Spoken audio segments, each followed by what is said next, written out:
Hey folks, Seth here. As we watch cities burn, statues being torn down, and calls to defund the police, if you haven't already, it may be time to think about personal protection. Guns Etc. has 10,200 square feet of guns, ammo, safes, and a staff that will work with you to find the best firearm for your situation.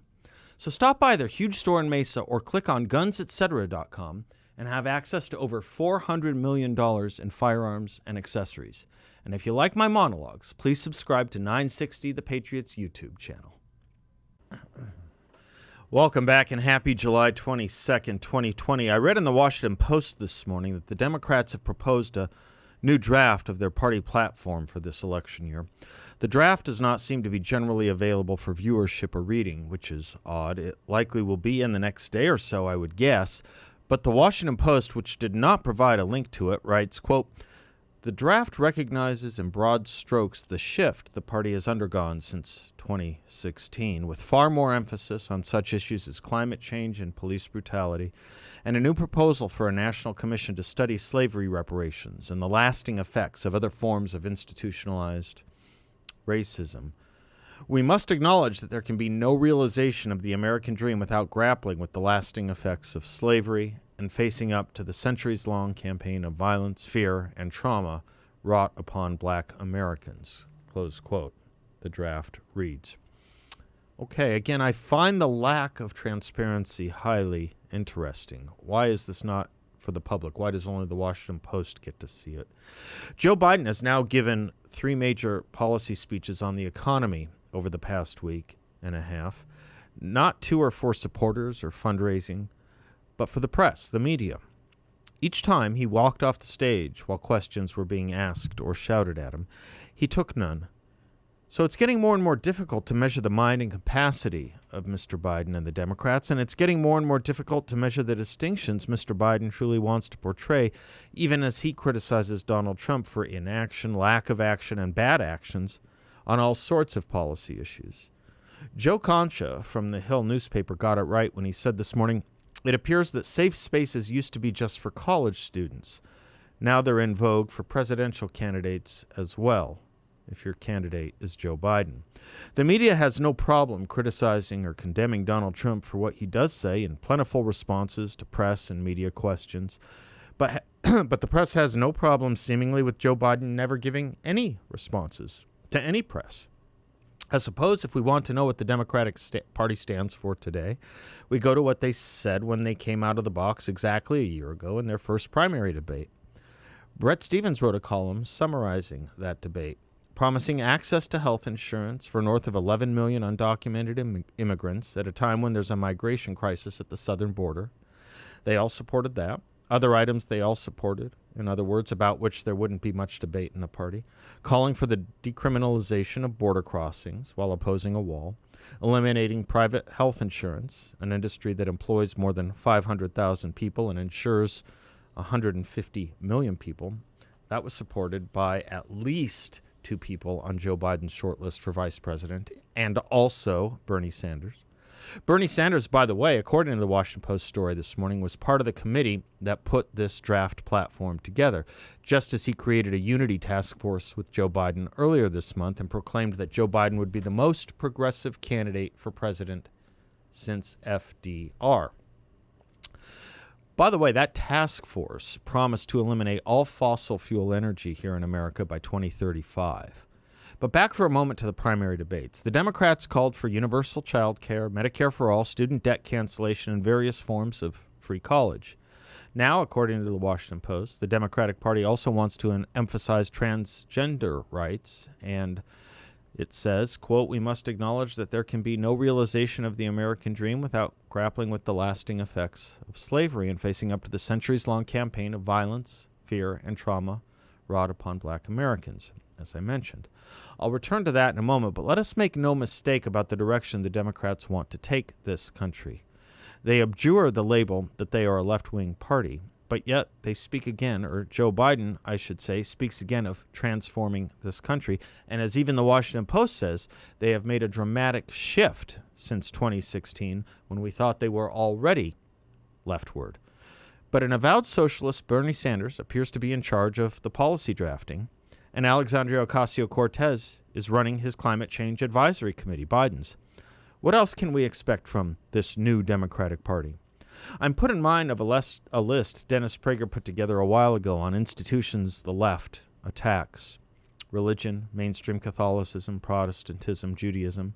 But do note, this Monday, a couple days ago, Joe Biden said we should be teaching Islam in the public schools. We can come back to that too, for I don't know how to do that without also teaching Christianity and Judaism in the public schools, but the Supreme Court said we cannot do that, at least not positively. But think of what a cultural revolution, which we are in the midst of, could do to the rest of our institutions if empowered by a Bernie Sanders-infused presidency. Think about what it would mean when it comes to immigration, sports, the family, children, gender roles, universities, high schools, elementary schools, crime, and decriminalizing petty theft and quality of life offenses like littering and urinating in public and vandalization, race relations, the military, the Second Amendment. The list could go on for quite a long time. The stakes are awfully high. Think now about free speech and social media. Think now about how the Democrats would treat any adverse media. You don't have to guess. You see what they do now with the power they do exercise over places like the New York Times, Twitter, Google, Facebook.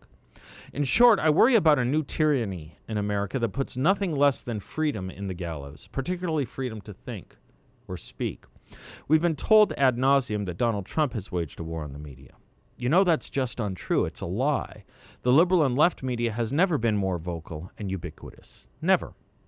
And the censoring of opinions supporting of the president, opinions in favor of the president, supportive of the man supposedly attacking the First Amendment, those opinions have never been censored more aggressively on social media, in schools, in op-ed pages, on television. Just tell me what's more safe. That's the word, safe. Wearing a MAGA or Trump hat or shirt in public or at school, or wearing a Biden or Sanders or BLM hat or shirt in public or in school. What's the safer thing to do? What is more safe anywhere, saying America is a great country or saying America is a racist country? And if you like the idea of the national anthem, do you think, while it is completely safe and lauded to kneel during the national anthem, do you think it'll be okay if you think there is one nation here, one anthem, and you don't stand for the lift every voice and sing new black anthem at NFL games? I would hope, by the way, if anyone has a problem with the lift every voice and sing anthem, it's not because of what it stands for or says in and of itself, but rather the notion that we are not all one nation in the first place, and that all are to be embraced in what we all thought and embraced as the Star-Spangled Banner as our national anthem up until about 5 months ago. Let me spend a moment on that for a second. I just can't fathom what it'll mean to have two national anthems. There is no point to anything called national if it's not for everyone in this country. And while speaking of the national anthem, keep in mind how Merriam-Webster defines anthem, a song of gladness and praise. What we are doing by having a national anthem for two different groups of people in this country, purportedly one black and one for everyone else, is to reify the notion that until before this NFL season, this nation was not welcoming of one class of person based on their race. And that, to put it plainly, black people are not part of this country as we have known it until the NFL season told us so. I wonder what Barack Obama was standing for when he stood for, and presumably still does stand for, when he hears the Star-Spangled Banner.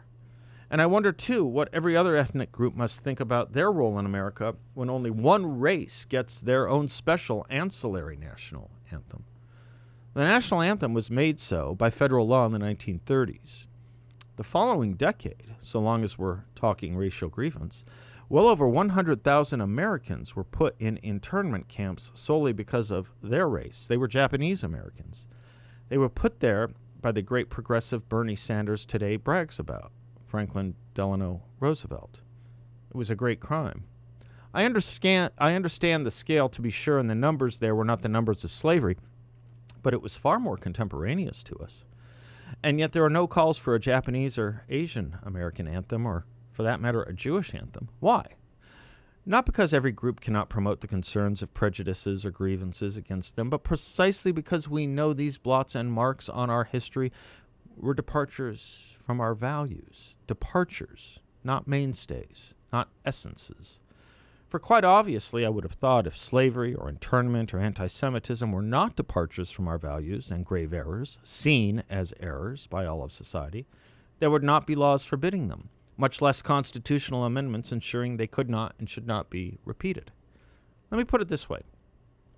The House of Representatives is voting today to remove the statues of those who, in the words of CNN, quote, defended slavery, segregation, and white society, close quote. Defended slavery, segregation, and white supremacy. We're speaking of statues in the halls of Congress like John C. Calhoun, Jefferson Davis, and the like, intellectual leaders and actual leaders of the Confederacy. As I cannot tire of saying, there was a view of American history that these men stood for. It was the losing view. A war was fought over it, and a majority of the states were on the winning side. It was called the Union. A United States president gave his life for that cause, as did over 300,000 Americans. They sang that they were fighting and dying to make men free. They won. We won. Lincoln won. Grant won. Frederick Douglass won. Amendments were made to the Constitution and ratified at the end of that war so that such a thing, such a crime of human servitude, could never again happen here. Yes, of course, a party of the country fought for the other side. Not a party of the country. A part of the country fought for the other side, a side that considered Jefferson to be literally wrong when he said that all men were created equal. That's what John Calhoun and his followers said and wrote, that Jefferson was wrong. For example, John Calhoun said Jefferson had, quote, an utterly false view of the subordinate relations of the black to the white race in the South, and called Jefferson's principle of equality not only, quote, poisonous, but unjust and immoral. There was, yes, that view. It was the view that attacked our founding, our Declaration of Independence. It went to war with the rest of us, and it lost, again, thank God.